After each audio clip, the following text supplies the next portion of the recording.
Firstly, launch Music app on your Mac. Select Music on the top left corner and then Preferences.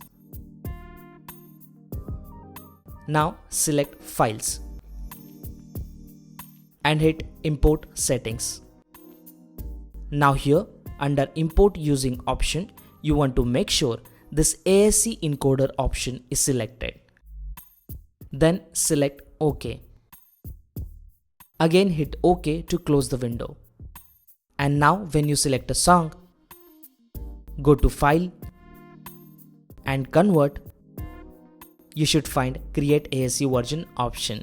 And that's how you enable Create ASC Version on new macOS Catalina. This will be helpful to you to make ringtones on your Mac. If you have any questions, ask me down in the comments below. I am Vikas signing off for the day. I'll see you guys in the next one.